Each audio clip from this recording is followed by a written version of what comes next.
All right, breaking news from college basketball. They were the darlings of the NCAA tournament, talking about the Peacocks of St. Peter's, first 15 seed to ever reach the Elite Eight with wins over Kentucky, Murray State, and Purdue, having lost to UNC, led by their coach Shaheen Holloway, who is now moving on. Holloway to Seton Hall, his alma mater. It's a 6-year contract. All right, let's get some perspective from CBS College Basketball senior writer Matt Norlander. And hey, Matt, I'm sure the lure to his alma mater was big, but how tough was it for Holloway to leave the Peacocks of St. Peter's? Well, I mean, sure, and great to join you here by phone from New Orleans in the Final Four. But yes, listen, this was something that the wheels were in motion on for quite a while, frankly, because the Kevin Willard to Maryland move had been in motion for quite a while, and given that Holloway is not just a former player at Seton Hall, but a former longtime assistant under Willard at Seton Hall, Holloway was long considered one of the leading candidates to get that job. And then, frankly, once he got the coincidence and irony of all this is that once he actually got St. Peter's to the tournament, he put himself in a great position to have the job. And then all of this was icing on the cake in the past few weeks. If anything, as I understand it, I don't have a number just yet, but as I understand it, Holloway's price went up, understandably so, in the past 2 weeks by pure nature of him getting to the Peacocks as the first 15 seed to the Elite Eight. So I'd been of the belief for a few weeks here that he was going to be the next Seton Hall coach, and now that's become official, and I'm told by a source that it is a 6-year deal.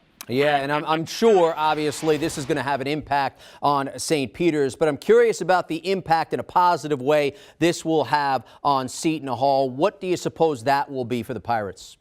Well, I think it'll likely be a pretty good one. Now, remember, even though it was Kevin Willard's program, Shaheen Holloway did a lot of work as an assistant in recruiting and in coaching and getting Seton Hall back to a nationally relevant level for the majority of Willard's time there.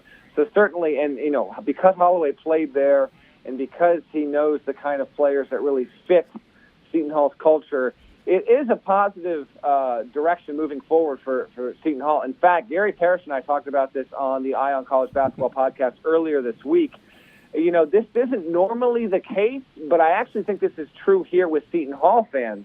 I think they find themselves in a situation where their coach left the program, Willard, and yet they are going to be more satisfied with their situation going forward under Holloway because Willard was a solid coach, but maybe that process had kind of lived itself through. The cycle was good. There was no animosity with him leaving or anything like that. Willard had a wonderful opportunity to coach at Maryland, and he'll have a chance to thrive there. But Seton Hall fans, they get a real shot in the arm here with one of their own who's coming off of one of the all-time Cinderella runs, and I would say the greatest Cinderella run in the history of the tournament.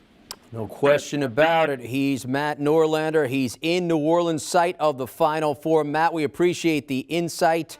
Again, St. Peter's hiring Shaheen Holloway or leaving St. Peter's for Seton Hall as alma mater on a 6-year deal. For all things college hoops, it's Matt Norlander, Gary Parrish. It's the Eye on College Basketball podcast. Download and subscribe today. Do you want a sports network that delivers everything that matters about the game? The highlights, the picks, the instant analysis, no yelling, no fake debates, no politics. Hit the subscribe button and never miss a moment.